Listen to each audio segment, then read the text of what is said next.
everybody. So it always ends up that I'm making the video that I say I don't want to be making. And this is kind of along those lines. This is a video that I never thought I would have to make. I'm not upset that I'm making it, but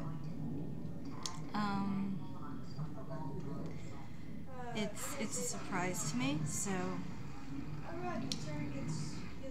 I guess between friends and family and YouTubers and other people in the community and all this kind of stuff, it's sort of easy to take advantage of the medium and kind of tell everybody everything all at once and not have to, you know, futz around with this and that, telling people, asking people, whatever, people asking you.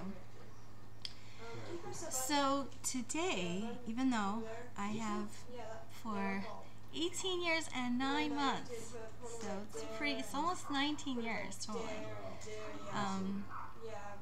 that I was declared and remained in good standing a Baha'i. I declared on March 21st, 93, which is Nowruz 150. So I'm 3 Gregorian months shy of my Baha'i birthday. 18 years and 9 months. And yeah, I called today, which I didn't even know you could do. You know, people write letters and whatever. And if I had to do a letter, I just thought I was going to list in it 3 things, basically. My name, the date of my declaration, and request to remove name from the rolls. So I was able to do it on the phone today. I just called up right on my little Android, found everything I needed to find out, and was able to take care of that. So now I am an unaffiliated member. I am a former Baha'i. I haven't gotten my confirmation letter back, but that's just a paper formality.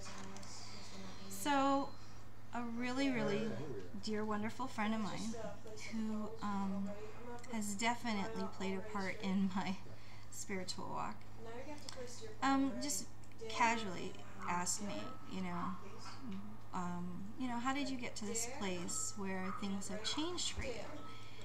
And this is part of what I wrote her.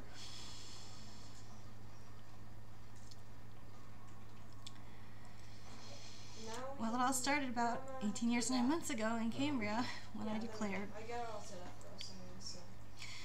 And there were always things about the faith I felt separated from.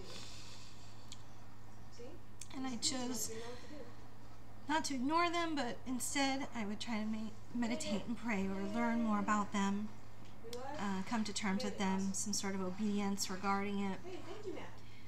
But I think ultimately I was like Cinderella's stepsister and I couldn't make the shoe fit any longer.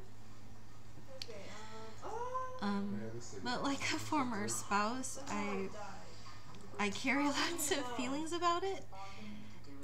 I don't hold any grudges, and I will never disparage the faith.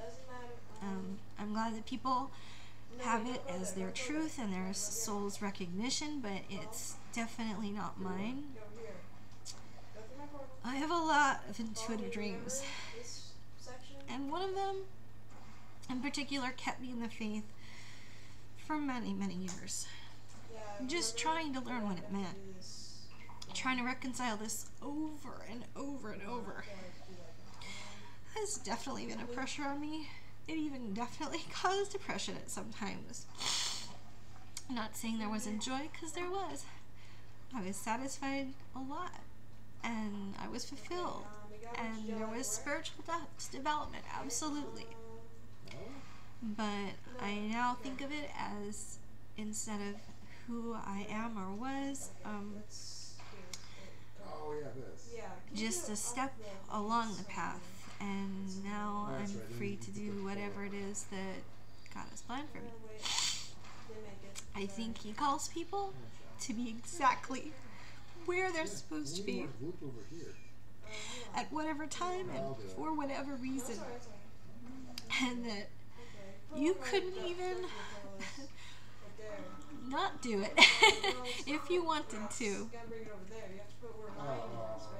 Whatever it is He's called you to.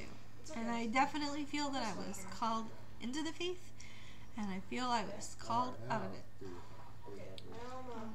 When you're a Baha'i, you know, they call you a seeker. Before you were Baha'i, they call you a seeker if you're a person who, you know, is trying to learn about the faith or studies lots of other faiths, and getting to actually read spiritual texts has been a very rich experience, but an incredibly surprising one of late, I could say, and definitely being able to read certain things still while in context was more than a shocking discovery.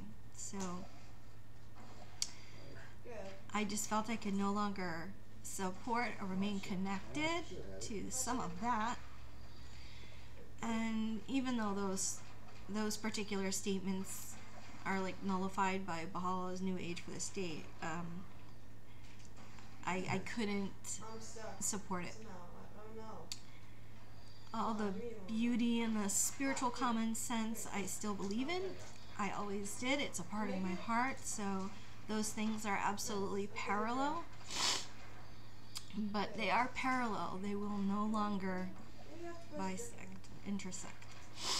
I don't think I have to be a Baha'i to have those understandings of the world, or to view God in that way, or people, or I don't have to be a Baha'i to accomplish that any longer.